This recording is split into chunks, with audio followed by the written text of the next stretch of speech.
안녕하세요, 여러분. 오늘은 집에서 가장 쉽게 할 수 있는 건강 습관 중 하나, 바로 족욕에 대해 이야기해 보겠습니다. 발만 따뜻하게 담그는 게 뭐 그렇게 도움이 되겠어? 이렇게 생각하실 수 있는데요. 우리 몸에서 발은 심장에서 가장 멀리 떨어져 있습니다. 그래서 나이가 들수록 발이 차갑고 밤에 잠들기 어렵고 다리가 무겁게 느껴지는 분들이 많습니다. 이럴 때 족욕은 약처럼 병을 고치는 방법은 아니지만 몸을 편안하게 풀어주고 잠들 준비를 도와주고 발끝 혈류를 부드럽게 돕는 생활 습관이 될 수 있습니다. 먼저 족욕이 왜 수면에 도움이 될 수 있는지부터 보겠습니다. 우리 몸은 잠들기 전에 중심 체온이 서서히 내려가야 잠이 잘 옵니다. 그런데 따뜻한 물에 발을 담그면 발과 다리 쪽 혈관이 부드럽게 확장됩니다. 여기서 혈관 확장이란 혈관이 살짝 넓어져 피가 더 잘 지나가도록 돕는 현상을 말합니다.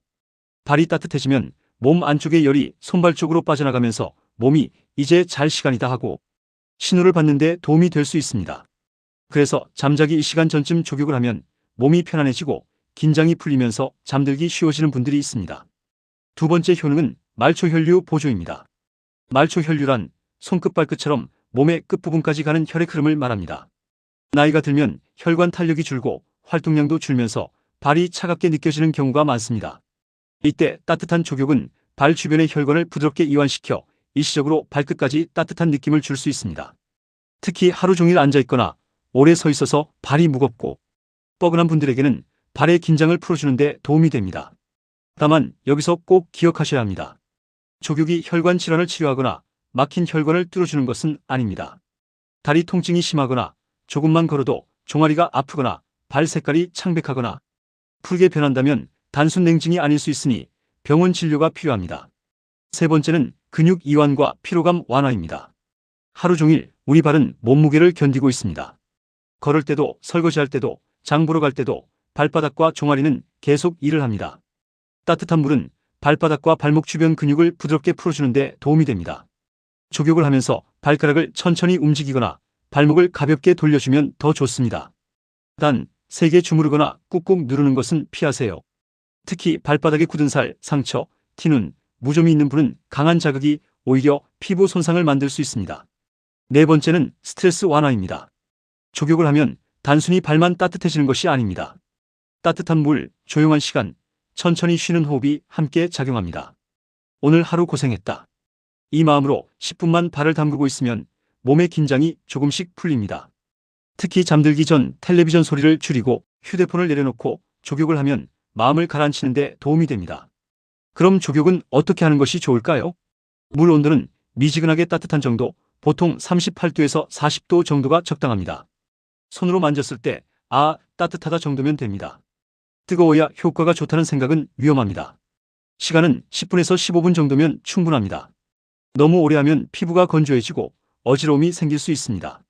물 높이는 발목이 잠길 정도면 좋습니다. 종아리까지 깊게 담그는 것도 가능하지만 처음 하시는 분은 발목 정도부터 시작하세요. 족욕 후에는 발을 수건으로 꼼꼼히 닦아야 합니다. 특히 발가락 사이를 잘 말려야 합니다. 발가락 사이가 축축하면 무좀이나 피부 짓무름이 생기기 쉽습니다. 그리고 피부가 건조한 분은 발등과 발바닥에 보습제를 얇게 바르는 것도 좋습니다. 다만 발가락 사이에는 보습제를 많이 바르지 않는 것이 좋습니다. 습기가 차기 쉽기 때문입니다.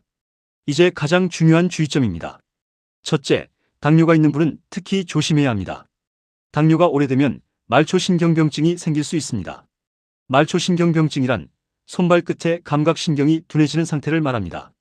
이런 분들은 물이 너무 뜨거워도 잘 느끼지 못할 수 있습니다. 그래서 본인은 괜찮다고 생각했는데 발에 화상을 입는 경우가 있습니다. 당뇨가 있거나 발 감각이 둔하거나 발에 상처가 자주 생기는 분은 족욕을 습관처럼 하기 전에 반드시 주치의와 상의하세요. 그리고 절대 뜨거운 물에 오래 담그지 마세요. 둘째, 발에 상처가 있으면 족욕은 쉬어야 합니다. 발에 물집, 상처, 갈라짐, 진물, 염증, 심한 무좀이 있다면 족욕이 오히려 감염 위험을 높일 수 있습니다. 이럴 때는 따뜻한 물에 담그기보다 상처 관리가 먼저입니다. 셋째, 심한 고혈압, 심장질환, 어지럼증이 있는 분은 조심해야 합니다. 뜨거운 물은 혈관을 확장시키고 몸의 순환 반응을 바꿀 수 있습니다. 그래서 어떤 분들은 족욕 중에 얼굴이 달아오르거나 어지러울 수 있습니다. 이런 분들은 물 온도를 낮추고 시간을 짧게 하고 혼자 오래 하지 않는 것이 좋습니다. 넷째, 음주 후 족욕은 피하세요. 술을 마신 뒤에는 혈관이 확장되고 판단력이 떨어집니다. 이때 뜨거운 물에 발을 담그면 어지럽거나 화상을 입을 위험이 커집니다. 마지막으로 족욕은 언제 하면 좋을까요? 가장 추천하는 시간은 잠자기 1시간 전 10분에서 15분 정도입니다. 너무 늦게 잠들기 직전에 뜨겁게 하면 오히려 몸이 달아올라 잠이 방해될 수 있습니다. 그리고 매일 꼭 해야 하는 것은 아닙니다. 발이 차갑거나 몸이 긴장되거나 잠이 잘 안 오는 날에 가볍게 해도 충분합니다. 정리해 보겠습니다. 족욕은 수면 준비를 돕고 발끝에 따뜻한 느낌을 주며 발과 다리의 피로를 완화하는 데 도움이 될 수 있습니다. 하지만 치료법은 아닙니다. 특히 당뇨, 발 감각 저하, 발 상처, 심장 질환이 있는 분들은 반드시 조심해야 합니다. 오늘부터 해보신다면 이렇게 기억하세요. 뜨겁게 오래가 아니라 따뜻하게 짧게, 그리고 잘 말리기. 이 세 가지만 지켜도 족욕은 훨씬 안전하고 편안한 건강 습관이 될 수 있습니다. 오늘도 여러분의 건강한 밤을 응원합니다. 감사합니다.